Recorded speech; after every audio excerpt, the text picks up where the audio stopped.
الحمدللہ رب العالمین والصلاة والسلام علی محمد الامین اعوذ باللہ من الشیطان الرجیم بسم اللہ الرحمن الرحیم۔ خواتین و حضرات، ہم سورہ یونس کی آیت 47 کا مطالعہ کر رہے ہیں۔ یہ آیت اس لحاظ سے قرآن مجید کی اہم ترین آیات میں سے ہے کہ اس میں اللہ تعالیٰ کی عدالت کا قانون بیان ہوا ہے۔ قرآن مجید کے بارے میں یہ بات تو بارہا بیان ہو چکی ہے کہ وہ اپنے مضمون کے لحاظ سے ایک پیغمبر کی سرگزشت انذار ہے، لہٰذا اصلاً ہر جگہ اور ہر مقام پر اسی قانون کا بیان ہے، لیکن یہاں اسے لفظی لحاظ سے قانون کے طور پر بیان کیا گیا ہے۔ اس کا ترجمہ ہم کر چکے ہیں، ایک مرتبہ پھر سن لیجئے۔ وَلِكُلِّ أُمَّةٍ رَسُولٌ فَإِذَا جَاءَ رَسُولُهُمْ قُضِيَ بَيْنَهُمْ بِالْقِسْطِ وَهُمْ لَا يُظْلَمُونَ۔ ہر قوم کے لیے ایک رسول ہے، پھر جب ان کا رسول آ جاتا ہے تو ان کے درمیان انصاف کے ساتھ فیصلہ کر دیا جاتا ہے اور ان پر کوئی ظلم نہیں کیا جاتا۔ یہ ظاہر ہے کہ ان قوموں کا ذکر ہے جو زیادہ تر سیدنا ابراہیم علیہ السلام سے پہلے آئیں یا اس زمانے میں تھیں جب ابھی بنی اسرائیل کا استعفیٰ نہیں ہوا تھا۔ اس میں یہی قانون، یہی قاعدہ روب عمل رہا، اور اللہ تعالیٰ جب یہ قومیں جرائم کا ارتکاب کرتی تھیں تو اگر یہ فیصلہ کر لیتے کہ ان کو دنیا ہی میں سزا دینی ہے اور ان کے لیے دنیا ہی میں خدا کی عدالت کا ظہور ہونا ہے، تو پھر ان کی طرف رسولوں کو مبعوث کر دیتے تھے۔ نبی اور رسول کے بارے میں یہ بات تو قرآن نے واضح کر دی ہے کہ یہ الگ الگ اصطلاحات بھی ہیں اور ایک ہی منصب کے حاملین کے لیے استعمال ہونے والے دو مترادف الفاظ بھی۔ نبیوں کو رسول کہہ لیا جاتا ہے، رسولوں کو نبی کہہ لیا جاتا ہے، لیکن بعض مقامات پر یہ اپنے اصطلاحی مفہوم میں استعمال ہوئے ہیں۔ زبان کا یہ قاعدہ بھی ہمیشہ ذہن میں رکھنا چاہیے کہ اس میں الفاظ اگر اپنا ایک لغوی مفہوم رکھتے ہیں اور وہ اس میں کسی اصطلاحی مفہوم میں جانے سے پہلے مستعمل تھے تو وہ لغوی مفہوم باطل نہیں ہو جاتا، وہ اس میں استعمال ہوتے رہتے ہیں۔ اسی طرح جب وہ اصطلاح بن جاتے ہیں تو ہم جس طرح لفظوں میں انتخاب کرتے ہیں کہ یہاں یہ لفظ کس معنی میں استعمال ہوا ہے، اگر اس کے متعدد معنی ہوں تو ان کے بارے میں بھی سیاق و سباق سے فیصلہ کرتے ہیں کہ یہاں یہ لفظ اپنے لغوی مفہوم میں استعمال ہوا ہے، یہاں عمومی مفہوم میں استعمال ہو گیا ہے، اور یہاں یہ اپنے اصطلاحی مفہوم میں آیا ہے، جیسے کہ لفظ صلاۃ ہے، قرآن مجید میں ان سب پہلوؤں سے استعمال ہوا ہے۔ اس آیت سے متعلق جو حاشیہ میں نے لکھا ہے اس کا کچھ حصہ پڑھا گیا تھا، اس کو بھی میں دہرا دیتا ہوں۔ یہ اسی قانون کا بیان ہے جس کی وضاحت ہم جگہ جگہ کر چکے ہیں کہ نبوت و رسالت کو ذریت ابراہیم کے لیے خاص کر دینے سے پہلے دنیا کی تمام قوموں پر خود انہی کے رسولوں کے ذریعے سے اتمام حجت کیا گیا۔ یعنی اللہ تعالیٰ نے قوموں کو انتخاب کیا، پھر جس قوم کی طرف چاہا اپنا ایک رسول بھیجا، پھر اس رسول کے ذریعے سے جب حجت پوری ہو گئی تو پھر دنیا میں ان کو سزا دی گئی۔ اس کا یہ مطلب نہیں تھا کہ آخرت کی سزا سے ان کو استثناء حاصل ہو گیا ہے، بلکہ وہ سزا جو لوگوں کو قیامت میں ملنی ہے ان کے لیے اس کی ابتدا اسی دنیا سے ہو گئی۔ اسی کو قرآن مجید نے آل فرعون کے معاملے میں واضح کیا ہے کہ وہ لوگ جو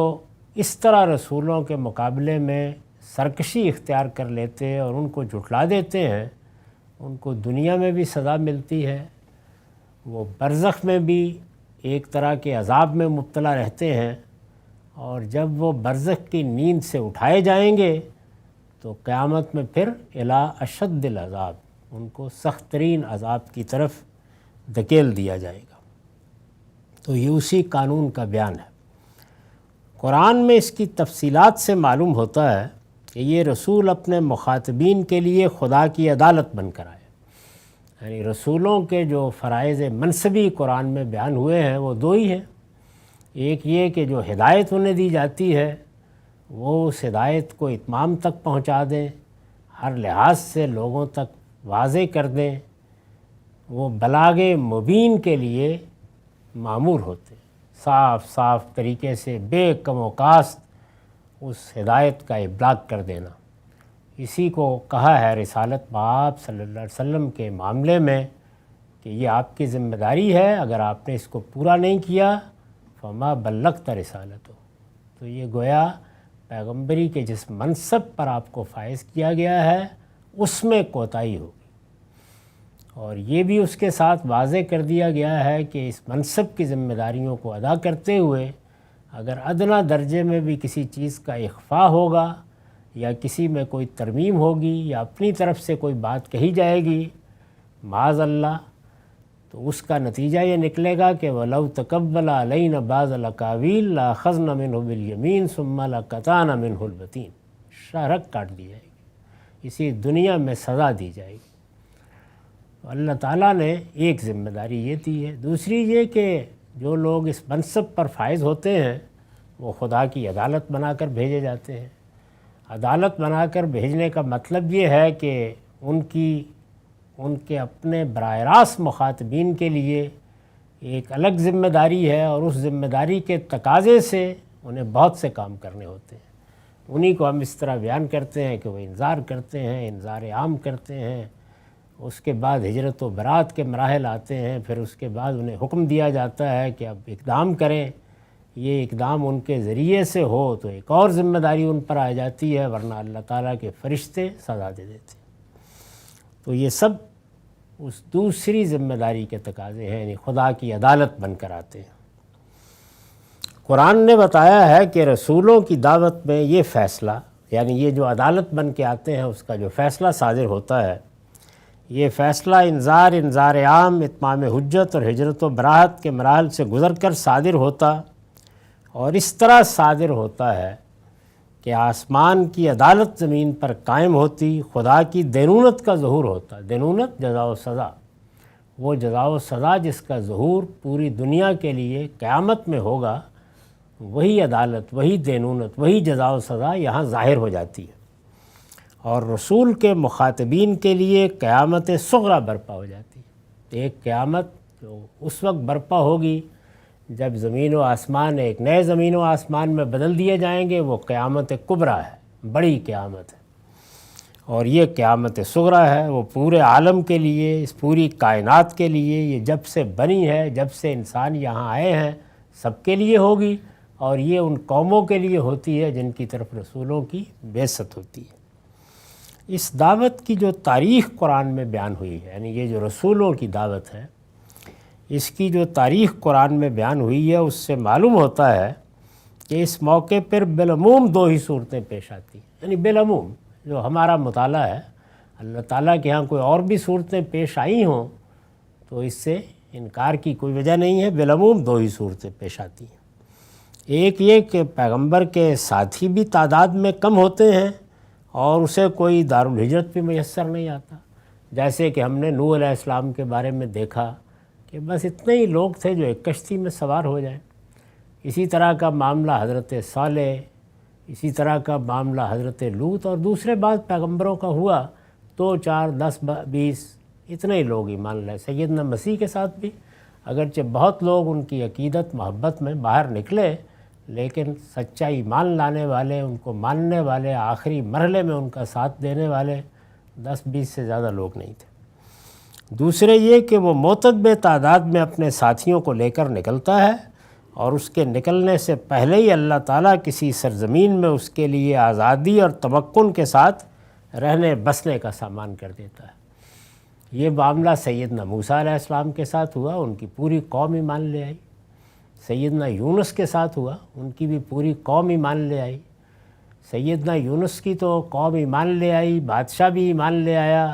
اس لیے کہیں نکلنے کا کوئی سوال نہیں تھا۔ لیکن موسیٰ علیہ السلام کی قوم کو اس کے بعد ہجرت کرنا تھی، اور وہاں سے نکلے، اور جب وہ نکلے تو اس کے بعد فرعون اور اس کے سرداروں پر اللہ کا عذاب ٹوٹ پڑا۔ رسالت مآب صلی اللہ علیہ وسلم کے سلسلے میں یہ معاملہ جس طرح ہوا، اس کی تاریخ سے ہم سب واقف ہیں کہ آپ کو ام القریٰ مکہ کو چھوڑنا پڑا،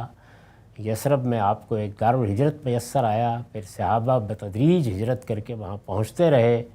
وہاں ان کی تنظیم ہوئی، اور پھر اللہ تعالیٰ نے انہی پر یہ ذمہ داری ڈال دی کہ اب جو سزا مجھے دینی ہے وہ تمہارے ہاتھوں سے دی جائے گی۔ پہلی صورت میں، یعنی جب ساتھی زیادہ تعداد میں نہیں ہیں، 2 ہیں 4 ہیں، پہلی صورت میں رسول کے قوم کو چھوڑ دینے کے بعد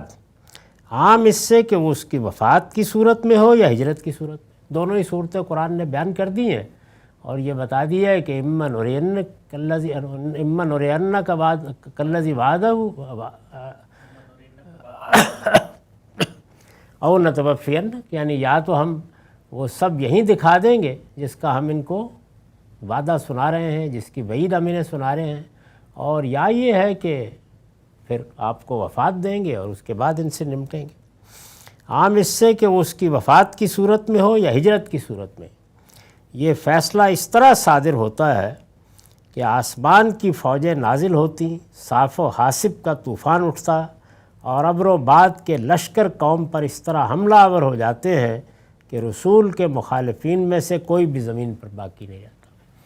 جس طرح کہ حضرت نوح کے معاملے میں، حضرت صالح کے معاملے میں، حضرت ہود کے معاملے میں، حضرت شعیب کے معاملے میں ہم نے یہ دیکھا، قرآن مجید نے ان کی داستان سنائی ہے۔ تاہم یہ معاملہ انہی لوگوں کے ساتھ ہوتا ہے جن کے لیے قرآن اپنی اصطلاح میں مشرکین کا لفظ استعمال کرتا ہے، یعنی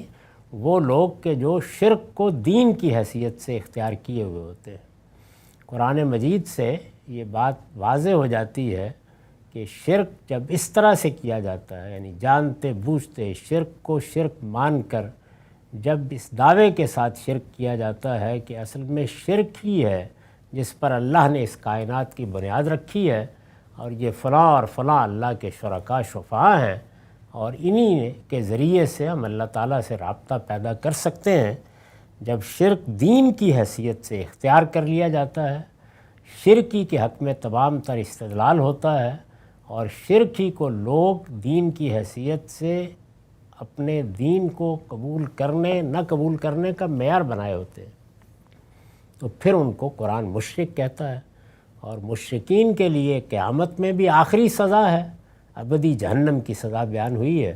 اور دنیا میں بھی آخری سزا ہے۔ رہے وہ لوگ جو اصلاً توحید ہی سے وابستہ ہوتے ہیں، ان کے ساتھ یہ معاملہ نہیں ہوتا، یعنی شرک اور توحید میں جو دونوں صورتیں ہیں ان میں اللہ تعالیٰ نے فرق کیا ہے۔ کوئی قوم یا کوئی گروہ یا کوئی جماعت شرک کو دین کی حیثیت سے مان کر اپنے دین کے طور پر پیش کر رہی ہے، اس کا معاملہ الگ ہے۔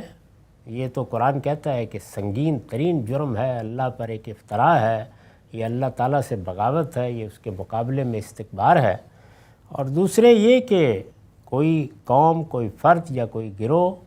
اللہ ہی کو تنہا مانتا ہے، توحید ہی کا اقرار کرتا ہے، توحید کو اپنا دین سمجھتا ہے، لیکن کوئی ایسا عقیدہ اختیار کر لیتا ہے کہ ذرا غور کے ساتھ دیکھا جائے، تفاحص سے کام لیا جائے تو معلوم ہوتا ہے کہ یہ تو شرک ہے۔ اور اس کی جو بڑی بڑی مثالیں ہیں وہ قرآن مجید نے بیان کر دی ہیں، خاص طور پر نصارہ نے جس شرک کو اختیار کیا، یہ تعویل کا شرک ہے، یعنی آدمی نے شرک اختیار کیا ہے لیکن وہ میرے نزدیک شرک ہے، وہ اس کو نہیں مانتا، آپ کے نزدیک شرک ہے، میں اس کو نہیں مانتا۔ تو یہ جب صورت پیدا ہو جاتی ہے تو پھر اللہ تعالیٰ وہ معاملہ نہیں کرتے، یعنی یہاں ایک طرح کی رعایت ہے بندوں کے لیے، اور یہ اس کا کرم ہے کہ اس نے اس کو ملحوظ رکھا ہے۔ رہے وہ لوگ جو اصلاً توحید ہی سے وابستہ ہوتے ہیں، ان کے ساتھ یہ معاملہ نہیں ہوتا۔ ان کے بارے میں ضابطہ یہ ہے کہ ان کے استیصال کے بجائے، یعنی انہیں آخری سزا نہیں دی جاتی، موت کی سزا دنیا میں آخری سزا ہے اور قیامت میں ابدی جہنم یہ آخری سزا ہے، تو وہ انہیں نہیں دی جاتی۔ ان کے استیصال کے بجائے ان پر ذلت اور محکومی کا عذاب مسلط کر دیا جاتا ہے۔ قرآن مجید نے جہاں یہ قانون بیان کیا ہے کہ سزا کیا ہوگی، تو وہاں لفظ بھی یہی اختیار کیے،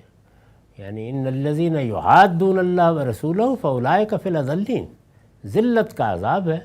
یہ کبھی ذلت کی موت کی صورت میں ہوتا ہے، کبھی ذلت کی زندگی کی صورت میں، تو ان پر زندگی میں ذلت اور محکومی مسلط کر دی جاتی ہے۔ چنانچہ معلوم ہے کہ بنی اسرائیل کے ساتھ یہی معاملہ پیش آیا، اور قوم نوح، قوم عاد، قوم صالح، قوم لوط، قوم شعیب اور اس طرح کی بعض دوسری قومیں اس کے برخلاف زمین سے مٹا دی گئی، یعنی وہ چونکہ کسی ایسے جرم کو اختیار کیے ہوئے تھیں کہ جس کی آخری سزا دنیا میں موت ہے اور قیامت میں ابدی جہنم، تو وہ مٹا دی گئیں۔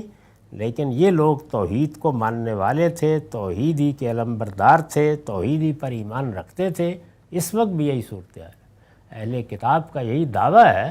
کہ وہ توحید پرست ہیں، توحیدی کو مانتے ہیں لیکن شرک کرتے ہیں۔ تو اس میں بحث ہوگی، گفتگو ہوگی، اس میں حکم وہ نہیں لگایا جائے گا جو مشرکین کے لیے اللہ تعالیٰ نے بیان کیا۔ دوسری صورت کے لیے بھی یہی قانون ہے۔ دوسری صورت کیا ہے؟ یعنی جس میں بڑی تعداد میں لوگ رسولوں پر ایمان لے آئے، ان کے ساتھ نکلے، لیکن اس میں عذاب کا یہ فیصلہ رسول اور اس کے ساتھیوں کی تلواروں کے ذریعے سے نافذ کیا جاتا ہے، یعنی بالعموم یہ ہوتا ہے۔ اس صورت میں قوم کو کچھ مزید مہلت مل جاتی ہے۔ رسول اس عرصے میں دارالہجرت کے مخاطبین پر اتمام حجت بھی کرتا ہے، اپنے اوپر ایمان لانے والوں کی تربیت اور تطہیر و تزکیے کے بعد انہیں اس معرکہ حق و باطل کے لیے منظم بھی کرتا ہے، اور دارالہجرت میں اپنا اقتدار بھی اس قدر مستحکم کر لیتا ہے کہ اس کی مدد سے وہ منکرین کے استیصال اور اہل حق کی سرفرازی کا یہ معرکہ سر کر سکے۔ یعنی اس صورت میں پھر ناگزیر ہوتا ہے کہ تیاری ہوتی ہے، لوگ منظم ہوتے ہیں، ایک ریاست کا نظم قائم کر کے پھر ان کے ذریعے سے اقدام کیا جاتا ہے۔ تو یہ اس پر ایک تفصیلی حاشیہ ہے، اس لیے کہ یہ قانون یہاں بیان ہوا ہے۔ فرمایا ہے کہ وَيَقُولُونَ مَتَىٰ هَٰذَا الْوَعْدُ ان کنتم صادقین۔ اس کے جواب میں، یعنی جب ان کو یہ بتایا جاتا ہے کہ اللہ تعالیٰ کی طرف سے دونوں صورتیں ہو سکتی ہیں، اس سے پیچھے یہ آیت ہے کہ دونوں صورتیں ہو سکتی ہیں، ہم اس پیغمبر کے سامنے ہی اس عذاب کا کچھ حصہ تمہارے سامنے لے آئیں یا اس کو وفات دیں اور اس کے بعد تم سے نمٹیں۔ اور پھر انہیں بتایا جاتا ہے کہ یہی اللہ کا قانون ہے، اس قانون کو یہاں پر بھی سامنے آنا ہے۔ اس کے جواب میں یہ کہتے ہیں کہ تم سچے ہو، اس کے جواب میں یہ کہتے ہیں کہ تم لوگ سچے ہو تو ہمارے لیے یہ وعدہ کب پورا ہوگا؟ یہ ظاہر ہے کہ استفسار نہیں ہے، یعنی اس میں ایک طرح کا استہزاء ہے کہ یہ کیا دھمکیاں ہم کو سناتے ہو اور یہ تاریخ ہم کو بتاتے ہو، یہ تو پرانوں کے قصے ہیں، اساطیر الاولین ہیں، اگر واقعی تم لوگ سچے ہو تو لے آؤ پھر وہ عذاب۔ یعنی یہ اس سرکشی کا بیان ہے جو اس سوال کی صورت میں سامنے آتی ہے۔ اس کا جواب دیا ہے، فرمایا قُل لَا أَمْلِكُ لِنَفْسِي ضَرًّا وَلَا نَفْعًا إِلَّا مَا شَاءَ اللَّهُ۔ ان سے کہو میں اس معاملے میں کیا کہہ سکتا ہوں، یعنی پیغمبر کی حیثیت سے مجھے اس طرح کی چیزوں کا کوئی علم نہیں دیا گیا، نہ یہ چیزیں میرے اختیار میں دی گئی ہیں۔ میری ذمہ داری تو بلاغ مبین ہے، مجھے بات پہنچانی ہے اور ہر لحاظ سے پہنچا دینی ہے،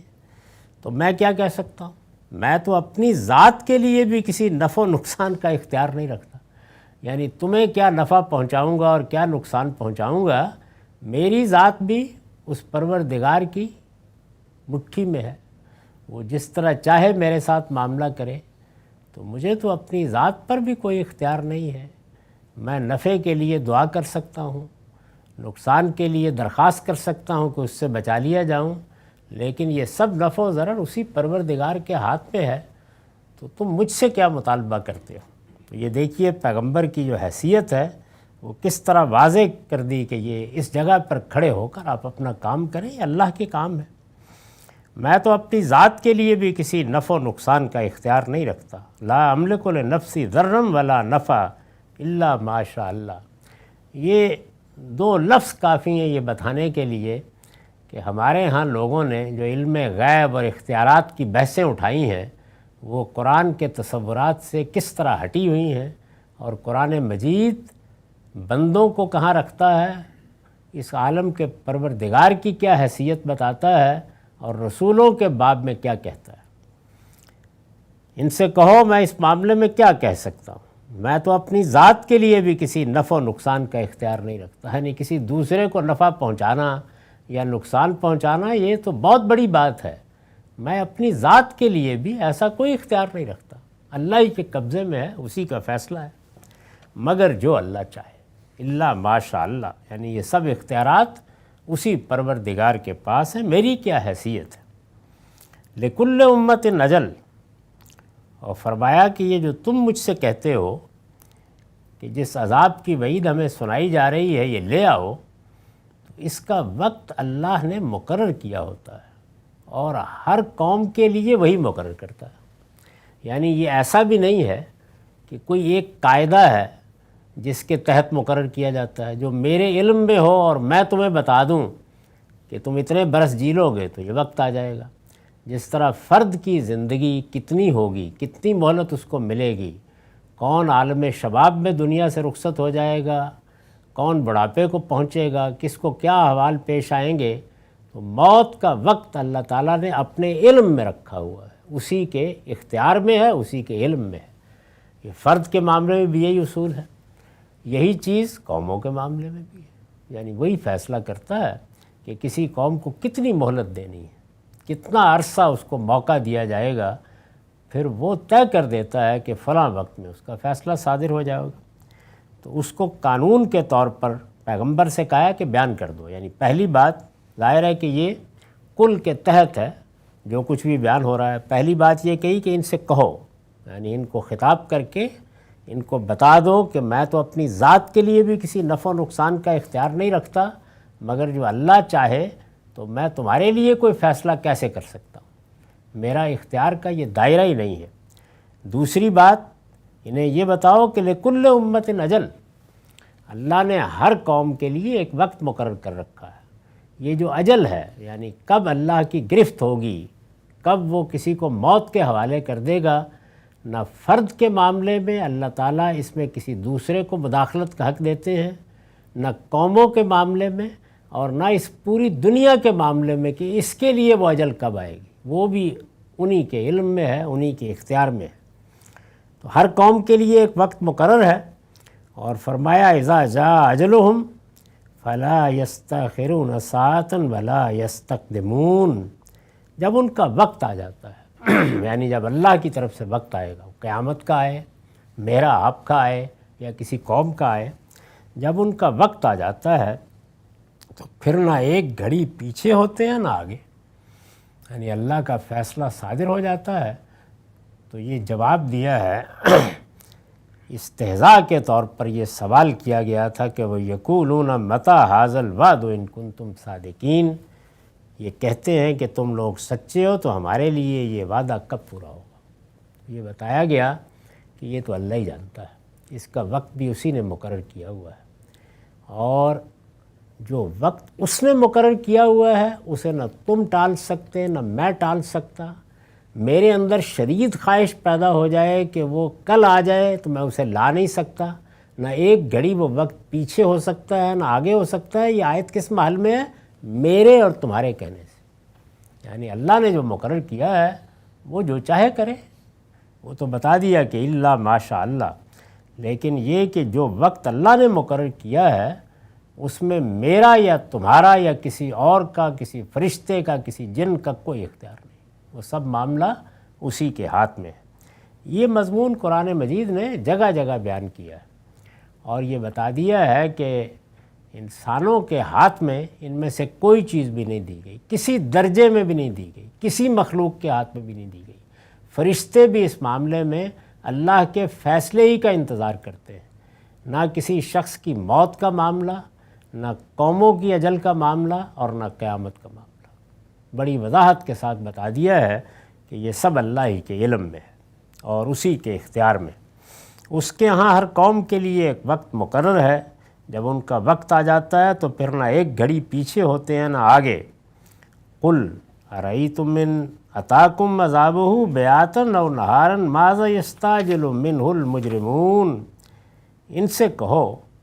یعنی یہ بتایا ہے کہ تم تو یہ کہتے ہو نا کہ یہ لے آؤ اور یہ کب آئے گا، یہ بحث کی چیز نہیں ہے، وہ تو اللہ نے وقت مقرر کیا ہے، جب وہ لانا چاہے گا لے آئے گا۔ ان سے کہو یہ بتاؤ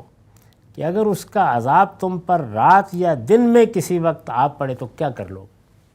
یعنی تمہارے سوچنے کی چیز تو یہ ہونی چاہیے تھی کہ جب وہ آ جائے گا، فیصلہ صادر ہو جائے گا، تو پھر کیا کوئی بچنے کی راہ ہے؟ کوئی تدبیر سوچ رکھی ہے؟ کوئی خندق کھود رکھی ہے؟ کوئی حصار بنا رکھا ہے؟ کوئی آسمان کے راستے میں رکاوٹ حائل کر رکھی ہوئی ہے؟ وہ کیا چیز ہے؟ یعنی اس کے سامنے پڑے ہوئے ہو تم، وہ جس وقت فیصلہ سنائے گا کوئی اس کو ٹال نہیں سکے گا۔ تو یہ بتاؤ کہ کر کیا لوگے اس وقت؟ قل ارأیتم ان اتاکم عذابہ بیاتن و نہارا، یعنی اس کا وقت تو مقرر نہیں ہے، تمہیں اطلاع دے کے بھی نہیں آئے گا، رات میں آ جائے گا، دن میں آ جائے گا۔ جب یہ فیصلہ صادر ہو جائے گا تو یہ بتاؤ ذرا اور سوچو اس بات کے اوپر کہ اس وقت کرو گے کیا؟ تو فرمایا کہ آخر کیا چیز ہے جس کے بھروسے پر یہ مجرم جلدی مچائے ہوئے؟ یعنی انہیں معلوم ہونا چاہیے کہ اگر کوئی شخص جرم کا ارتکاب بھی کرتا ہے اور جانتا ہے کہ وہ جرم کا ارتکاب کر رہا ہے، اس کو معلوم ہے کہ اس کی ایک سزا ہے، تو کوئی بھروسہ ہوتا ہے نا کہ فلاں بچا لے گا اور فلاں شفاعت کر دے گا۔ یہ کس بھروسے پر جلدی مچائے ہوئے؟ بار بار کہتے ہیں لے آؤ، کوئی حصار بنایا ہے؟ یعنی اس وقت انہوں نے باقاعدہ تیاری کر رکھی ہے کہ اگر اب آئے گا تو مقابلہ کر لیں گے۔ کیا چیز ہے خدا کے مقابلے میں؟ اس پر میں نے لکھا ہے یہاں اسلوب تبدیل کر کے ان کے لیے مجرم کا لفظ استعمال کیا ہے، یعنی اس سے پہلے خطاب کا اسلوب تھا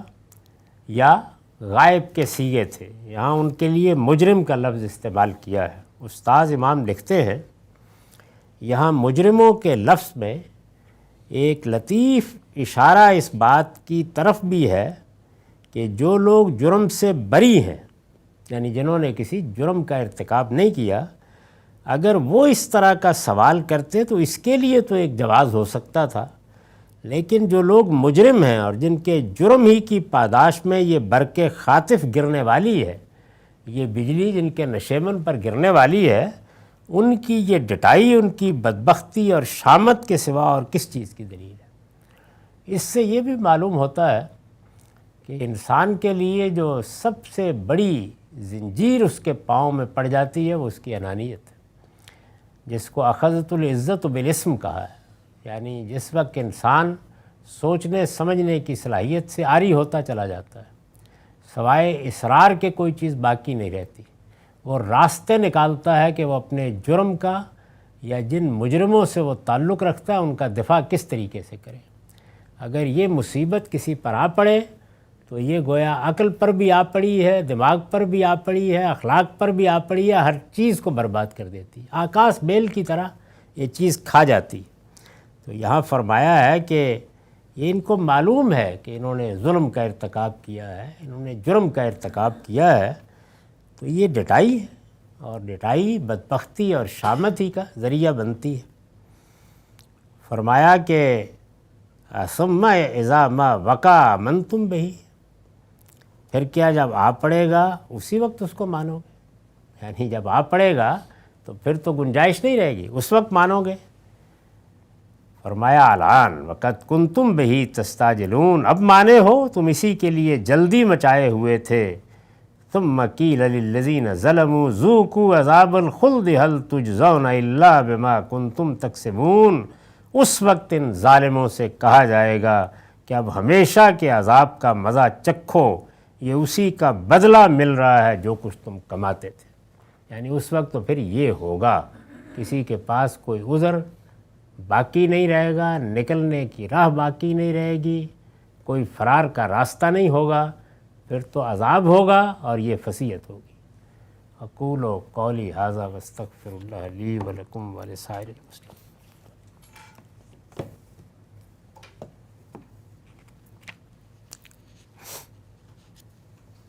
بسم اللہ الرحمن الرحیم۔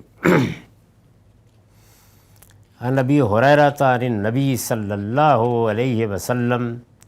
قال لا تقوم الساعة حتى تأخذ امتی بأخذ القرون قبلها شبرا بشبر وذراعا بذراع فقیل یا رسول اللہ کفارس وروم فقال صلی اللہ علیہ وسلم ومن الناس الا اولئک۔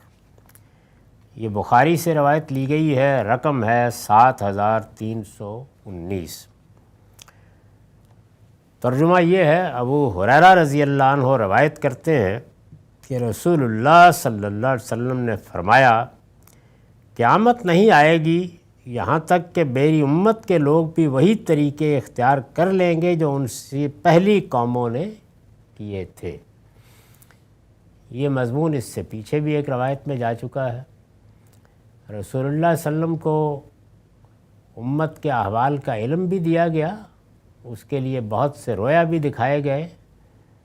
یہ تفصیلات روایتوں کی کتابوں میں مل جاتی ہیں، لیکن یہ جو کچھ آپ نے فرمایا ہے یہ اگر بتایا اور دکھایا نہ بھی جائے تو انسان کی فطرت کا مطالعہ ہو تو یہی نتیجہ نکلتا ہے۔ لوگ تو نہیں بدل جائیں گے، وہی انسان ہیں، وہی رویے ہیں، وہی کمزوریاں ہیں، اور ان کے نتائج بھی اللہ کے قانون کے مطابق اسی طرح نکلیں گے جس طرح کے ماضی میں نکلتے رہے ہیں۔ تو فرمایا کہ اس سے پہلے کی جو امتیں رہی ہیں ان کی طرف بھی اللہ کے پیغمبر آئے تھے، ان کو بھی بڑے مرتبے دیے گئے۔ بنی اسرائیل کا اختصاص تو قرآن مجید میں کئی صورتوں میں بیان ہوا ہے۔ اللہ تعالیٰ نے اس کی وضاحت کی ہے، تفصیلات بیان کی ہیں، تاریخ بیان کی ہے۔ بہت غیر معمولی انتخاب ہے جو اللہ کی طرف سے ہوا ہے، اور پیغمبروں کو جس طرح انتخاب کیا جاتا ہے اس طرح ان کا انتخاب کیا گیا ہے۔ وہی الفاظ ہیں قرآن مجید نے جو سورہ آل عمران میں اختیار کیے ہیں، انہوں نے جو طریقے اختیار کیے اور اس کے باوجود اختیار کیے کہ ان کے ہاں نبوت کا سلسلہ جاری رہا، یعنی پے در پے، جس طرح کہ قرآن بھی بیان کرتا ہے اور بائبل سے بھی معلوم ہوتا ہے کہ پے در پے اللہ کے پیغمبر آتے رہے، ایک کے بعد دوسرا پیغمبر۔ تو فرمایا کہ میری امت کے لوگ بھی وہی طریقے اختیار کر لیں گے جو ان سے پہلی قوموں نے کیے تھے۔ دونوں میں ایسی موافقت ہوگی، یعنی پہلی قوموں میں اور میری امت کے لوگوں میں، گویا بالشت پر بالشت اور ہاتھ پر ہاتھ رکھا ہو، یعنی کوئی سر منہ فرق نہیں رہے گا۔ جس طرح سے انہوں نے اللہ کے حدود کو توڑا ہے یہ بھی توڑیں گے، جس طرح سرکشی اختیار کی ہے ان کے ہاں بھی اس طرح کے سرکش پیدا ہوں گے، جس طرح شرک کی مختلف صورتیں انہوں نے تعویل کر کے اختیار کر لی اور تنبیہ کے باوجود باز نہیں آئے یہ بھی اختیار کریں گے۔ تو وہ سب چیزیں جو ان کے احبار اور رہبان کرتے رہے ہیں، ان کے ملوک اور بادشاہ کرتے رہے ہیں، اس امت میں بھی تم دیکھو گے۔ لوگوں نے پوچھا یا رسول اللہ، جس طرح فارس اور روم کے لوگ ہیں، مثال کے طور پر، یعنی انہوں نے کہا کہ اچھا آپ کا اشارہ اس طرف ہے، یہ معلوم ہے کہ اس سے پہلے جو روایت ہے اس میں یہود و نصارہ کا ذکر تھا، یہاں فارس اور روم کے لوگ ہیں۔ ایک ہی بات مختلف مواقع پر کہی گئی، اسی موقع پر کسی نے ایک سوال کیا، کسی نے دوسرا کیا، سب صورتیں ہو سکتی ہیں۔ تو یہاں یہ ہے کہ جس طرح فارس اور روم کے لوگ ہیں، آپ نے فرمایا ان کے سوا اور کون لوگ ہو سکتے ہیں، یعنی تصویب فرمائی کہ ہاں یہی تو، یہ تمہارے سامنے ہی ان کی تاریخ ہے، دیکھ لو یہ سب کے سب۔ اور روم تو مسیحی تھے، یعنی جب روم کا لفظ بولا جاتا ہے خاص طور پر ہمارے ہاں قرآن میں یا حدیث میں، تو اس سے مراد مسیحی ہوتے ہیں، اس لیے کہ روم انہی کا دارالسلطنت تھا۔ اور دنیا کی سب زبانوں میں یہ اسلوب ہے کہ بعض اوقات کسی قوم کی جو القریٰ ہے، مرکزی بستی ہے یا دارالحکومت ہے، اسی کو گویا قوم کے لیے علامت کے طور پر اختیار کر لیا جاتا ہے۔ تو یہ پوچھا، جواب دیا کہ ہاں۔ تو فارس سے کیا مراد ہے؟ فارس میں زیادہ تر مجوس تھے، یعنی یہ کسریٰ جس علاقے کے بادشاہ تھے وہاں زیادہ تر مجوس تھے، جو ایران کا علاقہ ہے، یعنی فارس کے مجوس اور روم کے مسیحی۔ اس پر میں نے لکھا ہے، اس سے اشارہ نکلتا ہے کہ مجوس بھی اگرچہ سنویت، آتش پرستی اور دوسری مشرکانہ بدعتوں میں مبتلا ہو چکے تھے، لیکن اصلاً کسی پیغمبری کے پیرو تھے۔ یعنی یہ بات اور روایتوں سے بھی واضح ہوتی ہے، اس روایت سے بھی یہی اشارہ نکل رہا ہے کہ مجوس کا معاملہ وہ نہیں ہے جو صوفیانہ مذاہب اختیار کرنے والی قوموں کا ہے، بلکہ یہ کسی پیغمبری کے پیرو تھے، اور کوئی وجہ نہیں ہے کہ زرتشت کے بارے میں یہی خیال کیا جائے کہ وہ اللہ کے پیغمبر تھے، صحیح دعوت لے کر آئے، اسی توحید کو انہوں نے پیش کیا، لیکن بعد میں لوگوں نے وہ سب چیزیں اس میں ایجاد کر لیں، جس طرح کے پیغمبروں کی امتوں کے ساتھ ہوتا رہا ہے۔ چنانچہ صحابہ رضی اللہ عنہم نے رسول اللہ صلی اللہ علیہ وسلم کی طرف سے اتمام حجت کے بعد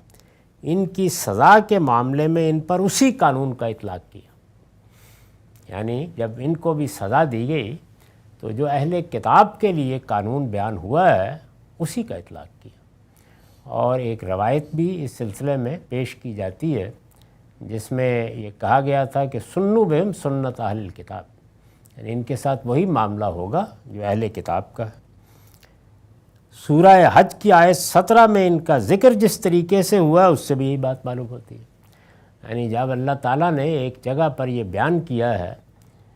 کہ اللہ کا قانون نجات کے معاملے میں کیا رہا ہے، تو اس میں ان قوموں کا ذکر کیا ہے جن کی طرف پیغمبر آئے اور پھر انہوں نے اپنے الگ الگ نام رکھ لیے، جیسے یہود ہیں، نصارہ ہیں، درحالے کہ وہ اسلامی کے مختلف فرقے ہیں، تو اس میں مجوس کا ذکر بھی اسی طرح کیا ہے۔ اور ایسی صورتحال سابعین کے بارے میں ہے، تو یہ صاف معلوم ہوتا ہے کہ یہ سب پیغمبروں ہی کی امتیں ہیں، جن میں کسی کے ہاں بگاڑ کی ایک نوعیت ہے، دوسرے کے ہاں ایک بالکل دوسری نوعیت ہے۔ تو اس سے کم و بیش اس خطے میں جو اقوام آباد تھیں ان کے بارے میں اللہ اور اللہ کے رسول کے بیانات سے یہ بات واضح ہو جاتی ہے کہ زیادہ تر لوگ پیغمبروں ہی کے ماننے والے تھے۔ یہود کے بارے میں تو ہم سب جانتے ہیں کہ ان کی کیا حیثیت ہے، ان پر قرآن نے کس طرح اتمام حجت کیا ہے، ان کو کن الفاظ میں خطاب کیا ہے، ان کی تاریخ کس طرح سنائی ہے، ان کا معاملہ تو بہت ہی واضح ہے۔ نصارہ کے بارے میں بھی یہ تو بتا دیا گیا ہے کہ ان میں بہت سے وہ لوگ بھی شامل ہوئے اور بڑی تعداد میں ہوئے جو بنی اسرائیل میں سے نہیں تھے،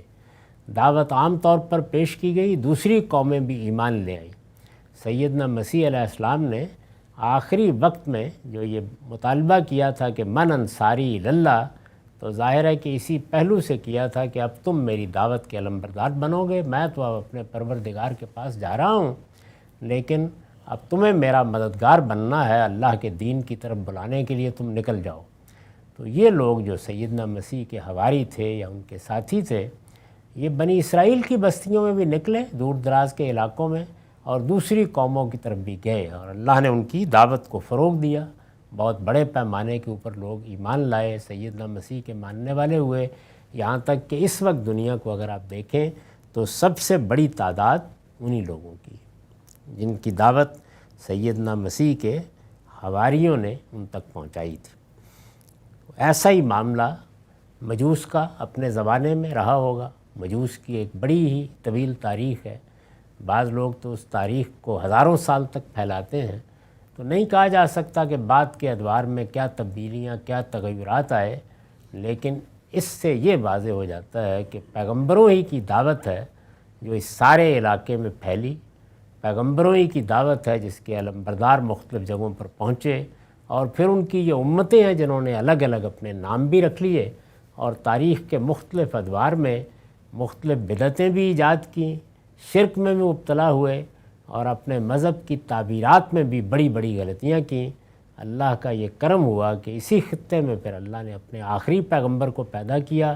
تاکہ ان کے لیے حق کو آخری درجے میں واضح کر دیا جائے۔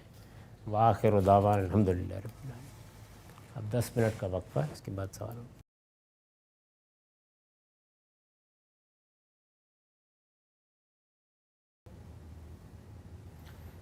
بسم اللہ الرحمن الرحیم، السلام علیکم۔ غامدی صاحب کے ساتھ ہفتہ وار سوال و جواب کی براہ راست اس کو لے کر ڈیلس امریکہ غامدی سینٹر سے حاضر خدمت ہیں۔ آغاز کرتے ہیں۔ ہم سب شکریہ آپ کے وقت کا۔ حدیث کے حوالے سے، دین کے سورسز کے حوالے سے ہم آپ سے استفادہ کر رہے تھے۔ طالبانہ سفر سیکھنا پیش نظر ہے، کیسے آپ چیزوں اور معاملات کو دیکھتے ہیں، زاویہ نظر کیا ہے، بنائے استدلال کیا ہے، اور جو کچھ بالعموم اشکالات پیش کیے جاتے ہیں ان کو بھی آپ کی خدمت میں رکھیں، اور اسی درد دل کے ساتھ رکھیں کہ آپ طالب علموں کا ہاتھ پکڑ کے ان کو سمجھائیں گے کہ ان معاملات میں آپ کا چیزوں کو دیکھنے کا وہ فریم ورک کیا ہے، منہج کیا ہے، میتھڈالوجی کیا ہے، پیراڈائم کیا ہے۔ آغاز کرتے ہیں۔ یہ بتائیے گا، گزشتہ نشست میں آپ نے فرمایا تھا کہ یہ آپ کا کوئی استنباط نہیں ہے، یہ محض کوئی منطقی صغر کبرے بنا کر نتیجہ اخذ نہیں کیا گیا، بلکہ امر واقعی کا بیان ہے کہ رسالت مآب صلی اللہ علیہ وسلم نے نہ صرف یہ کہ خود اپنے ان اقوال جن کو بالعموم اصطلاح میں حدیث کہا جاتا ہے، ان کی حفاظت کا کوئی اہتمام نہیں کیا، بلکہ آگے بڑھ کے کسی پر یہ ذمہ داری بھی نہیں ڈالی کہ وہ یہ کام کرے۔ سوال یہ ہے کہ جب آپ یہ کہتے ہیں کہ یہ امر واقع ہے، حقیقت حال کا بیان ہے، یہ تو بالکل اظہر من الشمس ایک روشن بدیہی حقیقت ہے جو لوگوں کے سامنے ہے، تو یہ بھی تو آپ ہی کی نظر میں ہے نا، آپ خود اپنے زاویہ نظر سے بتا رہے ہیں کہ جی یہ امر واقع ہے، جبکہ ہم یہ دیکھتے ہیں کہ دوسری جانب لوگ اس کو امر واقع سمجھتے ہیں کہ رسول اللہ نے جو ہدایات دی ہیں ان کی بنیاد پر پوری کی پورے فقہ مرتب ہوئیں، ان کو مذہب کا سورس، ماخذ، مصدر سمجھا گیا، اور پھر ان کی جمع و تدوین کے حوالے سے یہ مانا گیا کہ پیغمبر نے بھی لوگوں تک یہ باتیں پہنچائی ہیں اور صحابہ نے بھی اس کو محفوظ کیا ہے اور آگے پہنچایا ہے، تبھی تو اتنا بڑا ذخیرہ محدثین نے محنت کر کے مرتب کر لیا ہے۔ سوال آپ کی نشست میں یہ ہے کہ یہ آپ کیسے کہتے ہیں کہ یہ امر واقع ہے؟ یہ امر واقع تو آپ کی نظر میں ہوا نا۔ اس سے پہلے جو دوسری چیزیں بیان ہوئی ہیں اور جن کو امر واقعی کے طور پر میں نے لکھا ہے وہ بھی میرے ہی نزدیک ہے۔ استدلال کے تمام مقدمات کسی امر واقعی سے شروع ہوتے ہیں، اس کے بغیر تو استدلال کیا ہی نہیں جا سکتا۔ اگر امر واقعی کے بارے میں اختلاف ہو گیا ہے تو گفتگو ہوگی، استدلال ہوگا، بات ہوگی۔ امر واقعی کیسے وجود میں آتا ہے، یعنی وہ میرے باطنی حواس کا حاصل ہوگا، جس کو ہم اضطراری علم سے تعبیر کرتے ہیں۔ ہمارے ان حواس، ظاہری حواس نے اس چیز کو عکس کیا ہے اور ایک واقعے کے طور پر میں بھی مانتا ہوں اور آپ بھی مانتے ہیں۔ استقراء کے نتیجے میں ہم نے ایک چیز کو سمجھ لیا ہے، اس کو اسی اصول پر ہم ایک امر واقعی کی حیثیت سے پیش کرتے ہیں۔ اس سے بھی آگے بڑھ کر تاریخ کے مسلمات ہیں، ظاہر ہے کہ وہ بھی ایک امر واقعی کے طور پر بیان ہوتے ہیں۔ تو امر واقعی کے بارے میں اگر کسی نے مجھ سے اختلاف کرنا ہے تو ضرور کرے، اس لیے کہ امر واقعی کے معاملے میں اگر اختلاف ہو گیا ہے تو اب استدلال آگے نہیں بڑھ سکتا۔ وہ بنیادی مقدمہ جس کو ایک امر واقعی کے طور پر مان کر ہم استدلال کرتے ہیں، وہ اگر متنازع فی ہے، وہ اگر مختلف فی ہے تو پھر گفتگو اسی پر ہوگی۔ اس سے پیچھے دیکھیں، یہ جملہ جہاں سے میری کتاب میزان میں پڑھا جاتا ہے اس سے پیچھے بھی بہت سی چیزیں بیان ہوئی ہیں جو امر واقعی ہیں۔ مثال کے طور پر میں نے تمہید کا پیراگراف لکھنے کے بعد تو قرآن کی آیت نقل کی ہے، لیکن پھر یہ بتایا ہے کہ محمد الرسول اللہ صلی اللہ علیہ وسلم سے، یعنی جب پہلے یہ بات بیان کر لی ہے کہ دین کا تنہا ماخذ محمد الرسول اللہ صلی اللہ علیہ وسلم کی ذات والا صفات ہے، اس کے بعد کیا لکھا ہے، یعنی محمد الرسول اللہ صلی اللہ علیہ وسلم سے یہ دین ہمیں دو صورتوں میں ملا ہے۔ یہ ایک امر واقعی کا بیان ہے۔ اس کے بعد آگے بڑھیے، وہ دو صورتیں کیا ہیں؟ ایک قرآن، ایک سنت۔ قرآن بھی ایک امر واقعی ہے، یعنی یہ ایک حقیقت ہے، تاریخی طور پر مانی ہوئی حقیقت ہے کہ محمد الرسول اللہ صلی اللہ علیہ وسلم نے نبوت کا دعویٰ کیا تھا اور اللہ کی کتاب کی حیثیت سے یہ قرآن ہمیں دیا تھا۔ سنت، اس کا معاملہ بھی یہی ہے، یعنی یہ ایک امر واقعی ہے کہ رسالت مآب صلی اللہ علیہ وسلم نے صرف قرآن ہی نہیں دیا، اس کے ساتھ دین کے بہت سے احکام دیے، بلکہ میں نے تو اس سے آگے بڑھ کر ایک اور امر واقعی کی طرف توجہ دلائی ہے کہ سنت قرآن سے مقدم ہے، اس سے ابتدا ہوئی ہے۔ ہماری عملی زندگی کی ساری تشکیل سنت نے کی ہے۔ قرآن مجید تو بہت کم چیزیں ہیں جن کو ہم سنت کہتے ہیں کہ ان کی ابتدا میں کچھ کہتا ہو، وہ عام طور پر اسی سنت کی تاکید کرتا ہے، اس کے بارے میں کوئی رخصت بیان کرتا ہے، اس کی کوئی وضاحت کرتا ہے، یعنی اس کا بیان ما بعد کا بیان ہے۔ تو وہ بھی ایک امر واقعی ہے۔ اس کے بعد آگے بڑھیے تو میں نے یہ بتایا ہے کہ قرآن کیا ہے، تعارف کرایا ہے کہ یہ قرآن وہ کتاب ہے جو صحابہ کے اجماع سے منتقل ہوئی، یہ امت کا تواتر اور اجماع ہے جو اس کو منتقل کر رہا ہے، یہ بھی ایک امر واقعی کا بیان۔ آگے سنت کا تعارف کرایا ہے، یہ دین ابراہیمی کی روایت ہے، رسالت میں آپ صلی اللہ علیہ وسلم نے اس کی تصویب فرمائی ہے،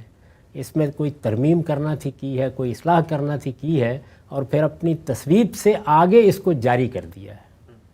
اگر کوئی اضافہ کرنا تھا تو وہ بھی آپ ہی نے کیا ہے اور آگے جاری کر دیا ہے۔ یہ جتنی باتیں کہی گئی ہیں وہ سب کی سب امر واقعی کا بیان، ان میں سے کوئی چیز بھی ایسی نہیں ہے کہ جو مجھ پر الہام ہوئی ہو یا میں نے منطقی استدلال سے اخذ کی ہو، یہ سب وہ چیزیں ہیں جو امور واقعہ ہیں۔ تو امر واقعی سے استدلال کی ابتدا ہوتی ہے۔ اب ایک آدمی مجھ سے اختلاف کرتا ہے اور وہ یہ کہتا ہے کہ یہ کون سا قرآن ہے جس کے بارے میں آپ بات کر رہے ہیں، یہ قرآن تو شاہ فاروق نے پہلی بار شائع کیا تھا۔ تو بھائی میں اس سے بات کروں گا اس پر، لیکن امر واقعی کے بیان ہی سے تو سب باتیں شروع ہوں گی، تو اس پورے دین کی تاریخ جب بھی بیان کی جائے گی وہ امور واقعہ کا بیان ہوگا۔ میں نے جو بات کہی ہے وہ بات میں نے واضح کر دیا تھا کہ کس مفہوم میں کہی ہے، یعنی یہ بتایا تھا میں نے کہ اگر رسالت مآب صلی اللہ علیہ وسلم نے ہمیں قرآن دیا یا سنت دی تو دونوں کی نوعیت ایسی ہے کہ وہ کسی اہتمام کا تقاضا نہیں کرتے۔ اللہ کی کتاب کی حیثیت سے قرآن دیا جائے گا، ہر مسلمان اس کو لپک کر لے گا، وہ ہر ایک کی ضرورت ہے۔ قرآن مجید جس طریقے سے اس کی تاریخ بیان کی جاتی ہے پوری حفاظت کے ساتھ پہنچ گیا ہے۔ رسالت مآب صلی اللہ علیہ وسلم نے اس کو سنایا ہے، اس کو پڑھا ہے، اس کو پڑھایا ہے، اس کے بارے میں لوگوں کو متنبع کیا ہے، اس کی طرف لوگوں کو متوجہ کیا ہے۔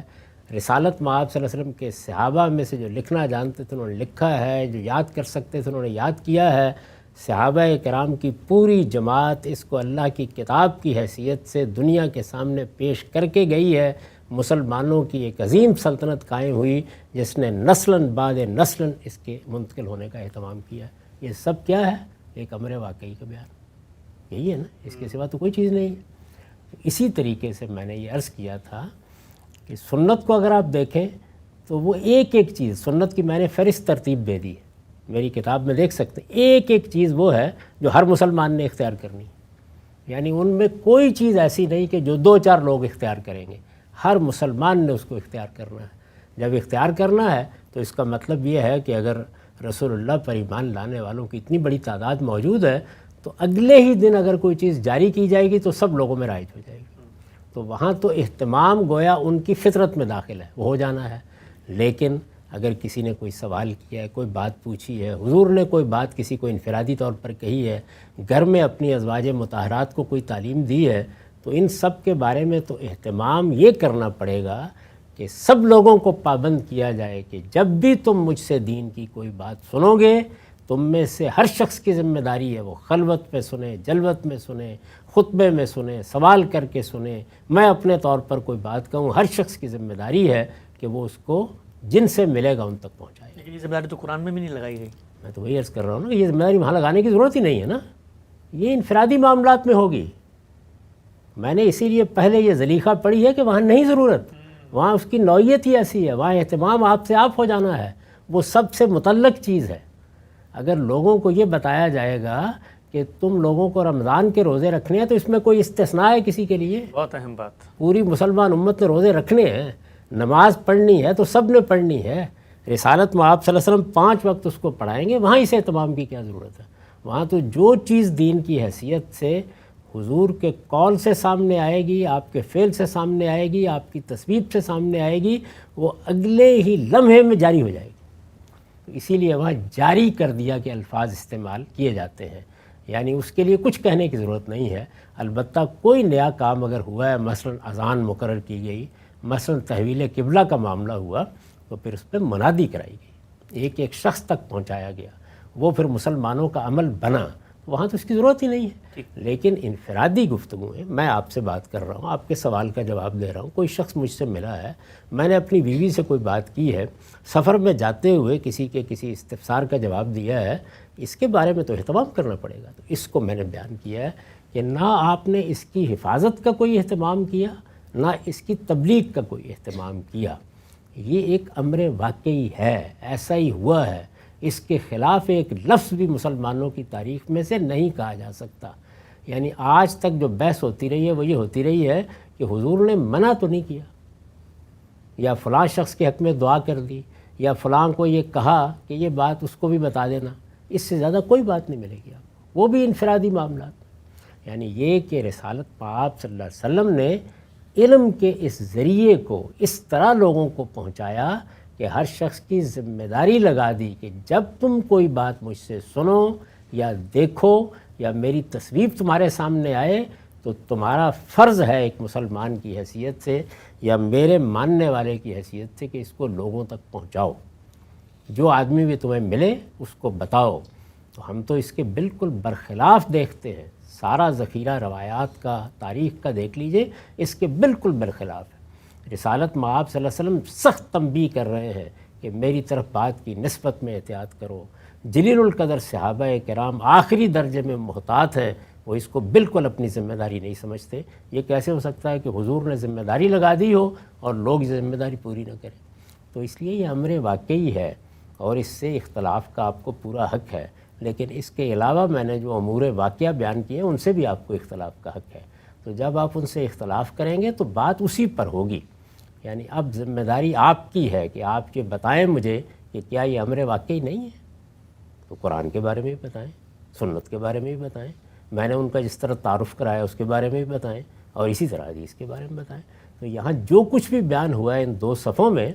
اس میں یہ سارے مقدمات امور واقعہ ہیں، انہی پر استدلال کی بنیاد رکھی گئی ہے۔ قرآن مجید ہمیں ملا ہے، یہ ایک امر واقعی ہے۔ اب اللہ کی کتاب کی حیثیت سے جب ہم نے اس کو مان لیا تو پھر آگے بتایا گیا ہے کہ اس پر تدبر کے مبادی کیا ہیں۔ اگر وہ ایک امر واقعہ نہیں ہے، قرآن مجید اصل میں فلاں کمپنی کی چھاپی ہوئی یا شائع کی ہوئی کتاب ہے، رسالت مآب صلی اللہ علیہ وسلم کی طرف اس کی نسبت تاریخی طور پر متحقق نہیں ہے، تو آگے بات ہی کیا ہوگی؟ تو اس لیے یہ تاریخ کے مسلمات ہیں جو بیان کیے گئے ہیں اور پھر ان پر آگے استدلال کی بنیاد رکھی گئی ہے۔ تو میں نے یہ بتایا تھا کہ میں نے یہ بات کسی استنباط کی بنیاد پر نہیں کہی، یہ قرآن کی کسی آیت کا مطلب نہیں ہے، یہ کسی روایت کا مدعا نہیں ہے، یہ ایک امر واقعی کا بیان ہے۔ جس کو اس سے اختلاف کرنا ہے ضرور کرے، اس کے دلائل دے، اس کے برخلاف اس چیز کا اس بات کرے اور اپنا مقدمہ ایک دوسرے امر واقعی پر قائم کر دے کہ رسالت مآب صلی اللہ علیہ وسلم نے جس طرح میں نے ابھی وضاحت کی ہے ایسے ہی اس کا اہتمام کیا تھا۔ تو میں یہ عرض کرتا ہوں کہ اس معاملے میں کوئی ایک حرف بھی نہیں کہا جا سکے گا۔ پورا ذخیرہ روایت کا جتنا ہے، مسند احمد بن حنبل کو ابتدا سے انتہا تک پڑھ لیجئے، لفظ لفظ ان 3 چیزوں کی تصدیق کرے گا۔ رسالت مآب صلی اللہ علیہ وسلم نے نہ اس کی تبلیغ کا کوئی اہتمام کیا، نہ حفاظت کا کوئی اہتمام کیا۔ اہتمام کا مطلب میں بتا چکا ہوں، اور یہ پورا ذخیرہ جو کچھ ہے وہ اسی چیز کو بیان کرتا ہے جو آگے میں نے نتیجے کے طور پر لکھ دی ہے۔ یعنی کیا؟ یا تفہیم و تبیین ہے یا رسالت مآب صلی اللہ علیہ وسلم کے عمل کا نمونہ ہے، یعنی اور کچھ نہیں ہے۔ اس میں نہ کوئی نیا عقیدہ سامنے آئے گا، نہ کوئی نیا عمل سامنے آئے گا۔